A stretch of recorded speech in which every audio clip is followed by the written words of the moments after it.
Мы провели обжиг в нашей дровяной печи, которую мы недавно построили. Это был первый обжиг и для нас на дровах, и для печи тоже. Перед этим мы делали первый запуск, но он был низкий.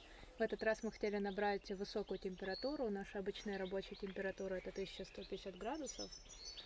Мы хотели в этот раз достичь приблизительно такой же температуры или посмотреть по ходу дела, как будет получаться.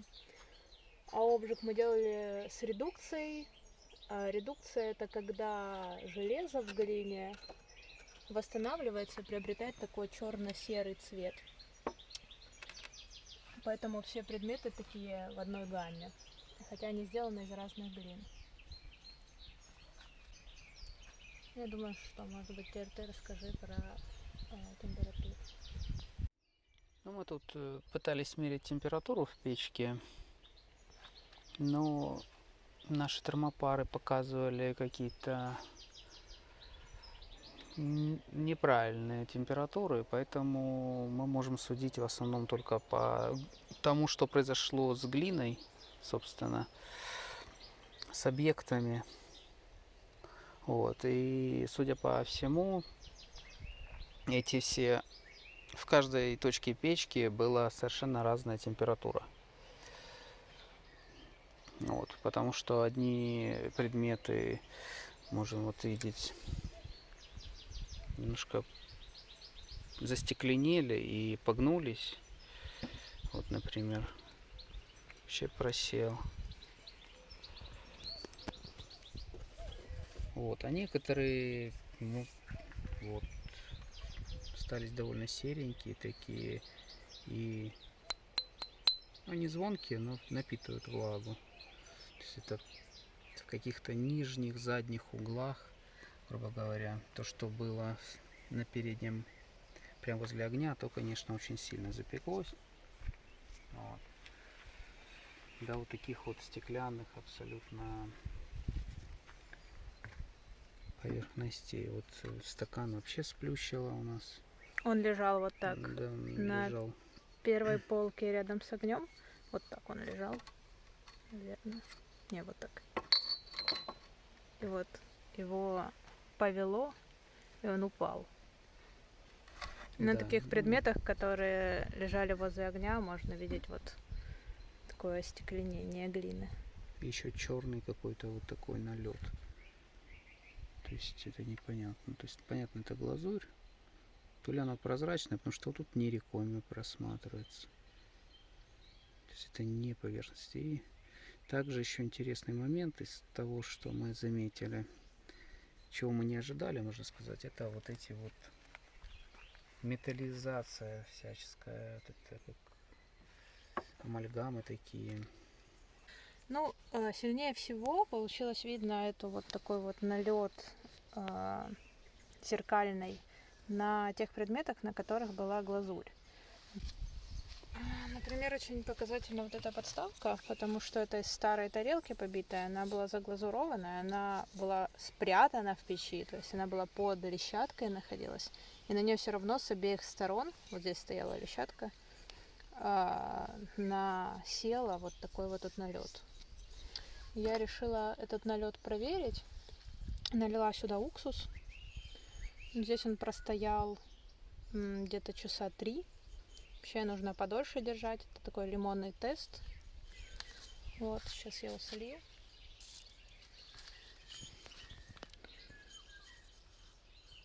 В принципе, я каких-то изменений за 3 часа не вижу вообще на этом налете. Поставлю еще на ночь, потом тоже мы покажем, если что-то поменяется.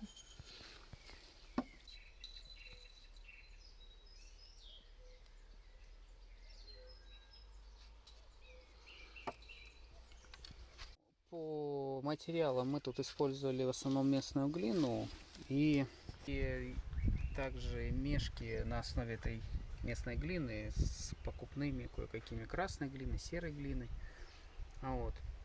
Вот местная глина, она получается вообще такого кирпичного бурякового цвета, когда обычно мы ее обжигаем. При окислительной среде. Окислительной, да. Вот, например, такая пиалка, вот она позеленела. Вот ножка у нее черная осталась, а все остальное позеленело. Вообще все места на предметах, на которых присутствовала эта глина, они имеют Да. такой зеленоватый цвет. Я тоже делала диван, и внутри ангоп делала. Ну, это даже не ангоп, это такая скорее глазурь, потому что я добавляла туда еще прозрачку. И вот она имеет такой зеленоватый оттенок, то есть явно там какой-то металл или какая-то примесь, которая при восстановлении дает такую зеленцу.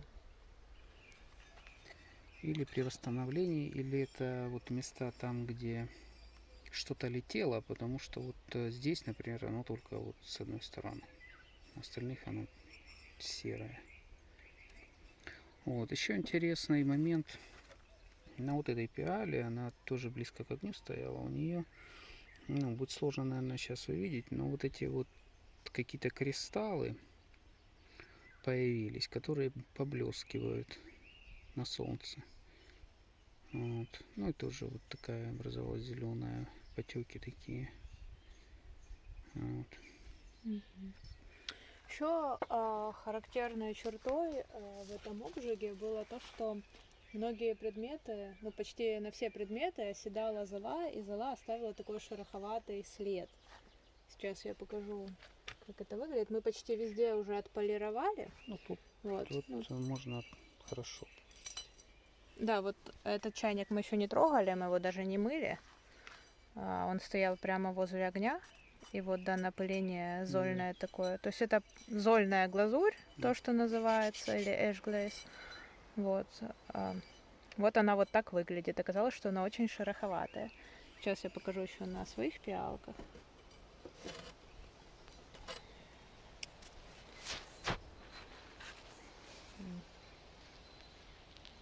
Не блестит. Что-то на этой солнце спряталось. В принципе, видно, что она такая, как бы, имеет такие кристаллики блестящие. Довольно красиво. По поводу этой пиалы у меня есть, конечно, сомнения, потому что я ее делала из такой серой глины. Она на высокую температуру рассчитана, на 1300. И мы обычно ее покрываем глазурью. Но в этот раз я решила попробовать не покрыть, посмотреть, что будет. Воду она в себя, что удивительно, не напитывает. Мы ее на ночь оставляли, и она осталась сухой снаружи, не пустила на салфетку воду. Вот. Но сам чай оставляет вот такой вот тут след. Это тоже на ночь я оставляла чай. Понятно, что если там попил чай и помыл ее сразу, то след будет очень постепенно, без таких вот тут переходов появляться. Она пожелтеет. В общем, не знаю, стоит ли оставлять ее такой вот или заглазуровать. Но внешне она мне очень нравится. Не знаю, насколько функционально. Хорошо. А вот ее сестра, которая как раз с глазурью. Вот. Глазурь — это наша обычная белая глазурь, которой мы уже давно все покрываем. Но вот на ней вот этот вот налет. Такой амальгамный.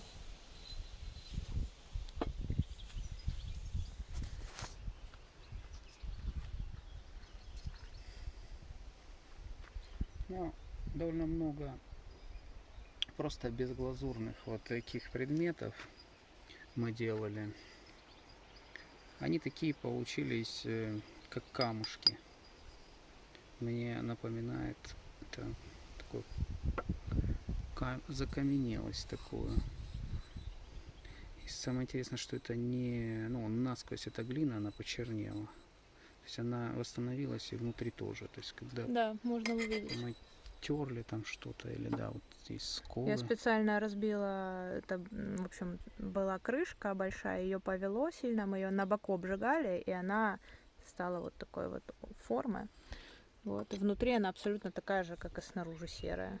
То есть восстановление по всей, как бы, площади черепка происходило. Еще один предмет, который поплыл. И вот еще тут видно хорошо остекленение. То есть как-то, видимо, сюда пламя очень хорошо попадало. У него ручка была вверх. Да, еще говорила, как удобно, когда ручка вверх. Тут еще на вот этой пиале интересный налет. То есть это тоже ангоп, но он не застекленел, как вот такой остался шершавый с такими точечками. Вообще глина серая. Да, вот эта чаша, у нас есть фотографии, мы ее обжигаем уже 3-й раз. Вот, есть фотография до этого обжига. То есть она такая цветастая достаточно была. Вот, и вот после восстановления она стала немножко такая потусклее, и появились зеленые оттенки, вот это черное, и внутри там он красное, возможно, медь. Я уже не помню, что там было. Вполне вероятно. И красное здесь тоже, кстати, есть вот пятна. Просто покажу предметы. Вот на этом предмете можно видеть, что насколько разная была температура, даже не просто в печи, в разных частях печи, сколько на одном предмете, потому что вот здесь он матовый, и явно вот здесь температура, там, где он застекленел, была больше. Внутри, к сожалению, он как раз остался шероховатый, не застекленел. Хотелось бы, чтобы застекленел. Поэтому у нас такая дилемма, стоит ли покрывать внутри все это глазурями. Не хотелось бы. Либо приходится очень сильно шлифовать, чтобы все было гладкое, потому что, например, вот тяван такая маленькая. Если венчиком в ней что-то делать бамбуковым, то если оставлять ее шероховатой, венчик там очень быстро сотрется и его придется менять. Поэтому внутри должно быть все гладким. Тут я снаружи оставила шероховатость, внутри сделала гладко, все протерла и ножку тоже отшлифовала, чтобы не царапала поверхность, на которую ставим ее. Вот. А в этой тяван, как раз для того, чтобы предотвратить вот такой эффект, я ее специально покрыла внутри самодельной глазурью на основе копаной глины, которую мы здесь добываем рядом с нашим селом. Вот. Но все равно она достаточно матовая, и тоже я ее еще шлифовала. То есть она не стала такой, как стекло. Видно, вот где она ложилась, эта глазурь. Но она матовая остается.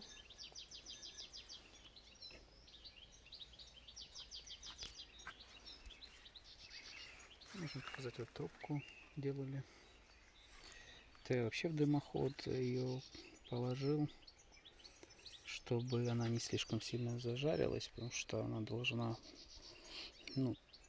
пористой оставаться, чтобы быть пригодной для курения. Тоже восстановилась. Вот такие вот стаканчики еще с ангубами.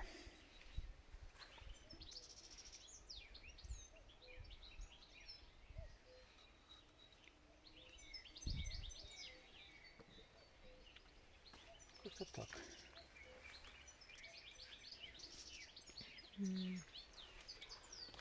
Еще как вариант обработать внутреннюю поверхность посуды, чтобы она была пригодной для питья и гладкой. Это вощение. Вот здесь я его применяла немного. Здесь оно более гладенькое, чем на других, но все равно тоже приходилось зашлифовывать. Вот. Эта пиала вообще получилась очень в таком традиционном стиле, я бы сказала, потому что мы видели в украинской традиции это называется чорнодимлена керамика. Вот мы видели такие вазы, они очень похожи по стилю. Такая пиалка. Ну что, первый обжиг получился довольно интересным. Очень интересно себя повели смеси, глины. И вообще вот то, что мы никогда не делали дровяных обжигов раньше. И теперь вот посмотрели, с чем мы имеем дело. интересно поведение печи, но про печь мы хотели рассказать в обзоре самой печки, как она себя вела при обжиге. Вот то, что там вот эти перепады температуры разные в разных местах, это тоже особенности конструкции, как я понимаю. Ну, в общем и целом, все это интересно, и будем экспериментировать дальше.